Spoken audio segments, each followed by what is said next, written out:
Welcome guys sa unang video natin ng pag-repair nitong printer Epson. Problema na itong Epson is meron siyang continuous red flashing alarm dito at dito sa power on button. So pinull out natin to at nilinis natin at nag-refill tayo. Ngayon full na siya at inalis natin itong rubber hose at binugahan natin ng hangin para ma-flush out itong dumi sa loob niya. At inalis na rin natin itong damper, itong 4 na damper na to. At nilinis na rin natin. At nang matapos nating malinis ito, mga guys, ay nagpump muna ako dito ng air kasi wala akong cleaning solution. Nagpump ako dyan sa may input ng print head at yung dumi napunta dito sa ilalim, inalis natin yan at nilinis naman din natin itong waste ink pad at pati itong gear dito, chinek na rin natin, binuksan natin ito at so far okay naman siya. Ito yung nagsasak ng dumi dito, galing dito papunta dito sa waste ink pad.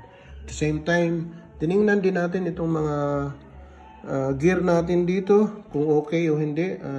Okay naman, gumagalaw naman siya ng normal, malambot naman, hindi mo naman kailangan ng lakas para mapaikot mo siya ng yung normal lang.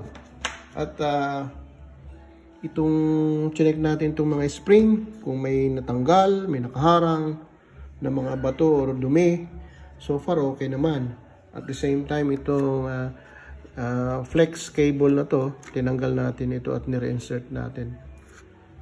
So sinubukan ko na rin gumamit ng software reset nito, wala pa rin nangyari. So hindi ito nagalaw pag ino-on mo, hindi siya nag-initialize.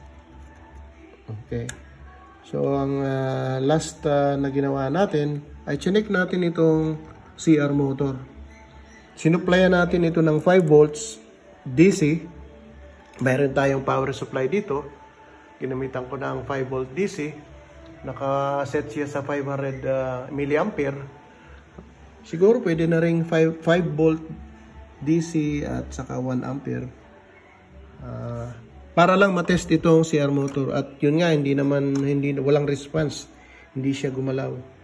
Sana ito na yung makapag-solve nitong problema nito. After na mapalitan ko tong CR motor. Nag-request pa lang tayo mga guys. Kaya sa susunod na vlog, yun ang i-share natin. Salamat mga guys. Please support, please like and subscribe. Thanks.